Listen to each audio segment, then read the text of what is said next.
नमस्कार नमस्कार नमस्कार। बहुत बहुत स्वागत है आपका इस नए व्लॉग में। महाराष्ट्र की देवस्थान यात्रा के पहले एपिसोड में मैंने भगवान विट्ठल और माता रुक्मिणी के पावन दर्शन किए थे।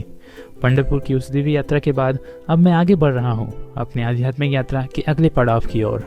अधिक मास के दौरान मुझे सौभाग्य मिला महाराष्ट्र के कुछ देवस्थान दर्शन करने का, और मेरा अगला पड़ाव था महाराष्ट्र की आराध्य देवी, करोड़ों भक्तों की श्रद्धा का केंद्र और छत्रपति शिवाजी महाराज की कुलदेवी माँ तुलजा भवानी का पवित्र धाम तुलजापुर।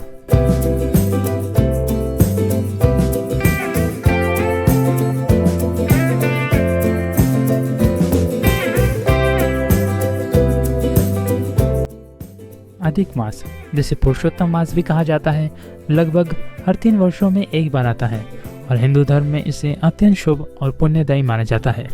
इसी पावन अवसर पर महाराष्ट्र के प्रमुख देवस्थानों की यात्रा करना मेरे लिए सौभाग्य की बात थी। तो चलिए माँ भवानी का नाम लेके सीधा मैं आपको मंदिर के दर्शन कराता हूँ। और हाँ, अगर आपने अभी तक इस सीरीज़ का एपिसोड 1 नहीं देखा हो तो आप उसे देखना ना भूलें।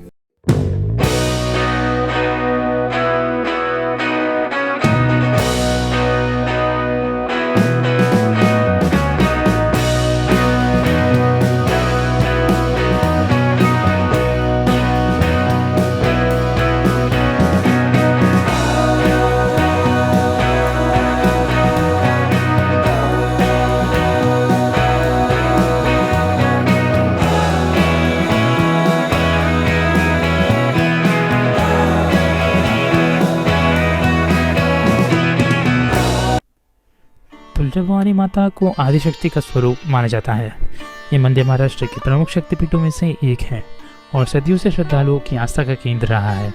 माता का ये धाम केवल धार्मिक दृष्टि से ही महत्वपूर्ण नहीं है, बल्कि महाराष्ट्र के इतिहास में इसका विशेष स्थान है। छत्रपति शिवाजी महाराज की कुलदेवी के रूप में माँ तुलजा भवानी का नाम श्रद्धा और सम्मान के साथ लिया जाता है। आज भी लाखों श्रद्धालु माता के दर्शन के लिए आते हैं और उनके चरणों में अपनी श्रद्धा अर्पित करते हैं।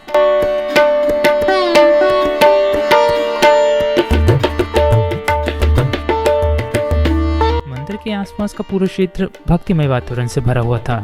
हर तरफ प्रसाद की दुकानें, नारियल, फूल मालाएं और श्रद्धालुओं की भीड़ दिखाई दे रही थी।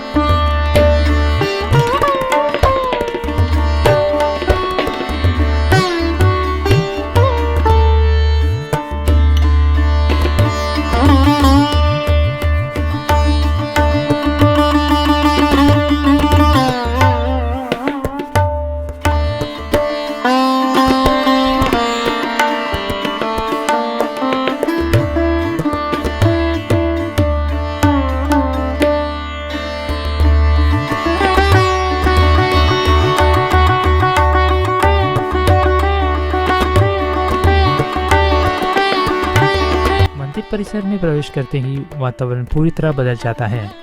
घंटियों की ध्वनि, धूप और अगरबत्ती की सुगंध, श्रद्धालुओं की भक्ति और माता के जयकारे मन को अलग ही अनुभव प्रदान करते हैं।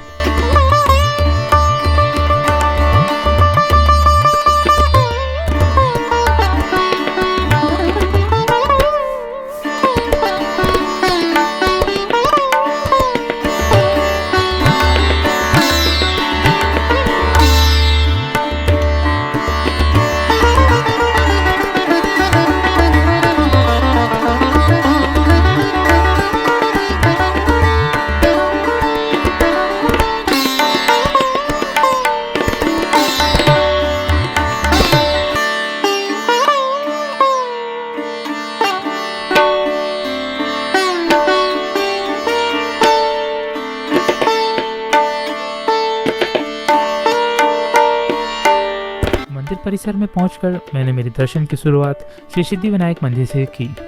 भगवान गणेश को विघ्नहर्ता कहा जाता है और किसी भी शुभ कार्य से पहले उनका आशीर्वाद लेना मंगलकारी माना जाता है। भगवान गणेश के दर्शन कर मन में एक अलग ही सकारात्मक ऊर्जा का अनुभव हुआ।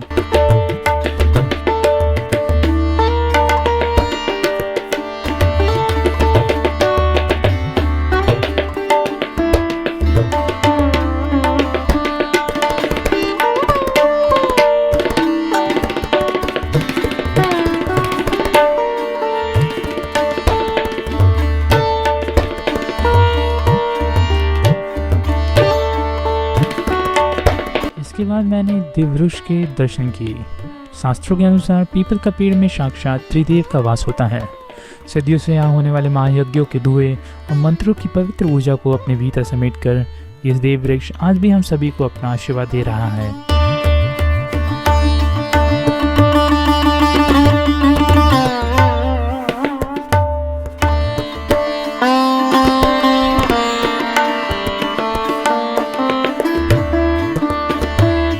और फिर वह पावन क्षण आया जहाँ मैंने माँ तुलजा भवानी के दिव्य दर्शन किए। माता के सम्मुख पहुँचते ही मन पूरी तरह भावुक हो गया और क्षण शब्द जैसे कहीं खो गए थे। केवल श्रद्धा, समर्पण और कृतज्ञता का भाव था। माता के दिव्य स्वरूप के दर्शन करते हुए ऐसा अनुभव हुआ मानो उनकी कृपा और आशीर्वाद पूरे वातावरण में व्याप्त हो। कुछ क्षणों के लिए समय मानो ठहर सा गया हो।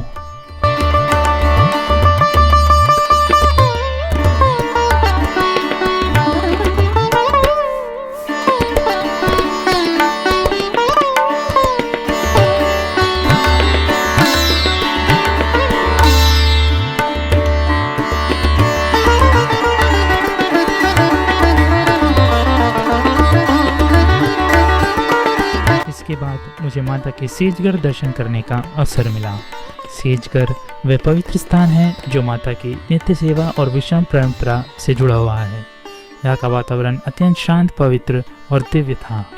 मंदिर की इस अनोखी परंपरा को करीब से देखना अपने आप में ही विशेष अनुभव रहा।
दर्शन करने के बाद मैंने भगवान दत्तात्रेय मंदिर के दर्शन किए। भगवान दत्तात्रेय को ब्रह्मा, विष्णु और महेश का संयुक्त स्वरूप माना जाता है। उनके दर्शन ज्ञान, संतुलन और आध्यात्मिक मार्गदर्शन का प्रतीक माना जाते हैं।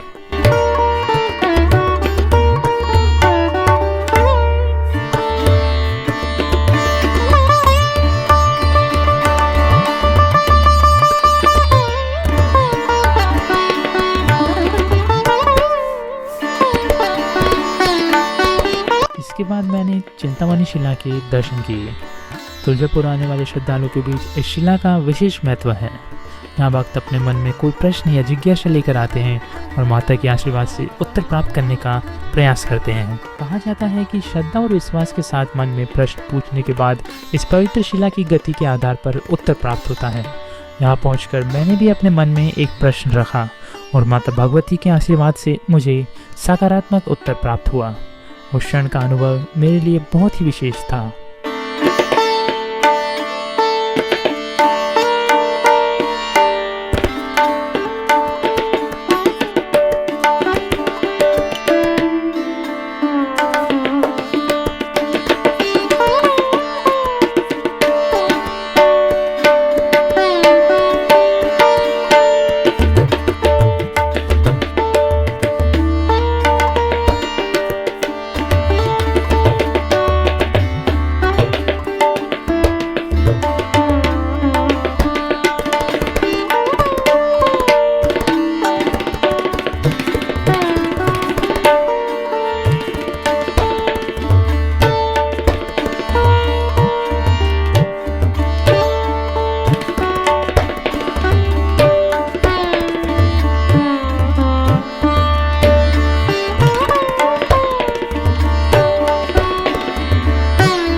तक्षशिला के दर्शन के बाद मैंने श्री माँ आदिमाया आदिशक्ति मातंगी देवी के दर्शन किए। सनातन परंपरा में माँ मातंगी देवी को आदिशक्ति के महत्वपूर्ण स्वरूपों में से एक माना जाता है। उनका स्वरूप ज्ञान, शक्ति और देवी चेतना का प्रतीक माना जाता है। मेरे लिए ये केवल एक मंदिर दर्शन नहीं था, बल्कि माँ के विभिन्न स्वरूपों के दर्शन करने का सौभाग्य था। ऐसा महसूस हुआ मानो इस पूरी यात्रा का समापन माता के विशेष आशीर्वाद के साथ हो रहा हो। माँ मातंगी देवी के दर्शन के साथ मेरी तुलजापुर की यात्रा यही समाप्त हुई।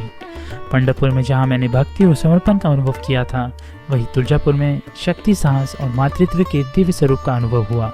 ये यात्रा केवल मंदिरों के दर्शन तक सीमित नहीं रही, बल्कि ये एक ऐसी आध्यात्मिक अनुभूति बन गई जिसने मन को शांति और नई ऊर्जा से भर दिया, जिसे मैं जीवन भर भूल नहीं सकता। आगे हम और भी ऐसे प्लेसेस एक्सप्लोर करेंगे, तो जुड़े रहिए मेरे साथ और चैनल को सब्सक्राइब करना ना भूलिए। जय भवानी, जय शिवाजी।